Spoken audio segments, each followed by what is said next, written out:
Are beards and pubic hair the same? Now, clearly, this is a topic in question that we could get all giggly about and turn into a joke.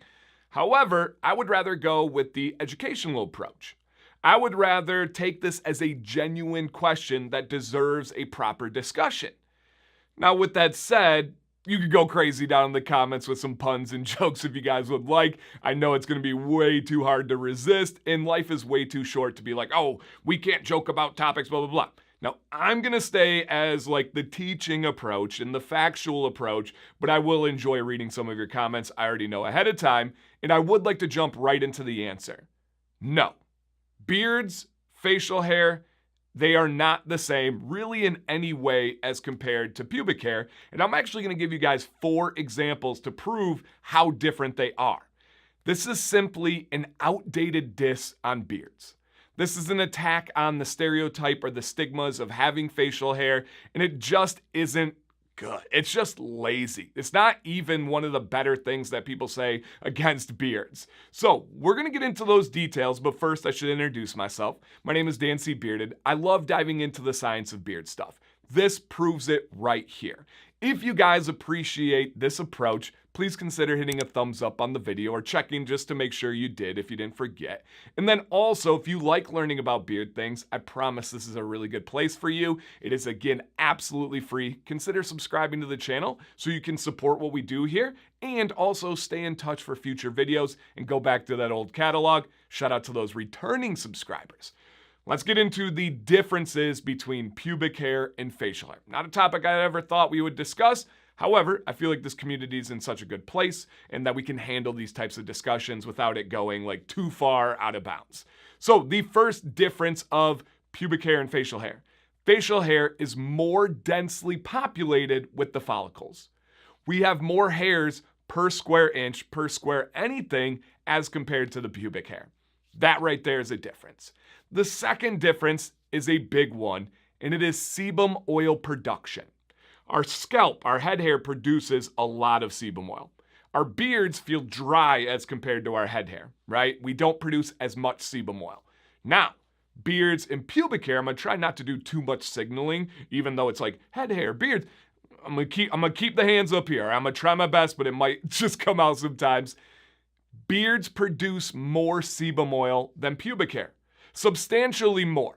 Now, I don't want too many visuals on this video or like mental field trips, but imagine if there was more sebum oil produced on the pubic hair region and the discomfort and the issues that could possibly come from that.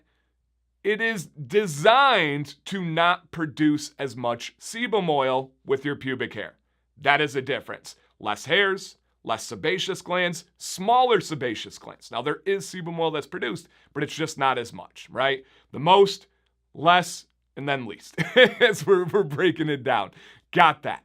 The next difference is another one, quite literally a big difference, and it is terminal length.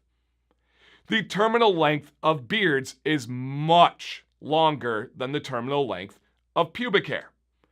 Many guys can grow their beards out to 2 feet plus and not have an issue. It might take a while, it might take healthy habits and grooming and all that stuff, but you can get your beard to 2 feet plus, a lot of us. If you can grow to 6 inches, almost everybody can grow to like 24 inches plus for your facial hair. Pubic hairs do not grow that long. Even people that don't manscape or trim or shave or do anything, this is not hanging out of their swimsuit, right? This is not hanging out of their shorts. Dan, I've seen some wicked ones back in the 80s. All right, I get it. I get the jokes. It's not 2 feet long. It's not 3 feet long. Look at the World Beard Championship and look at some of those beards. It's not that. It can get wild, I understand.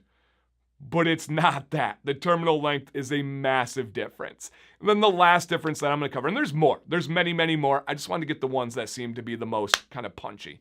And the last one would be what it is affecting, what's driving it, and that would be, or what's affecting it, and that is DHT.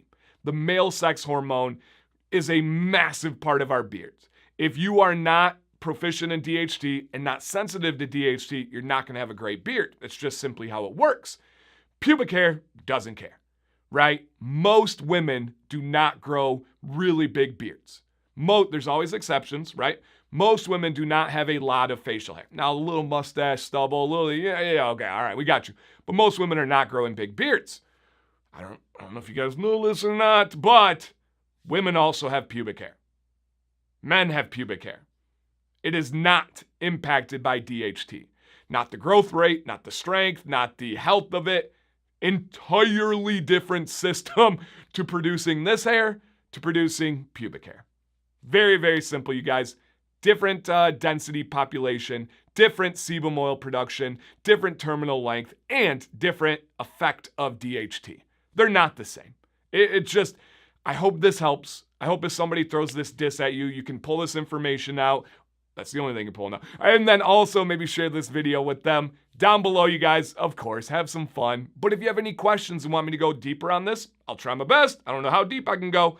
But if you have some thoughts, you have some logic, anything, I don't know where this comment section is going to go, but I'm here for it. Thank you guys for watching today. My name's Dan C. Bearded, no hat. Please stay bearded and stay positive.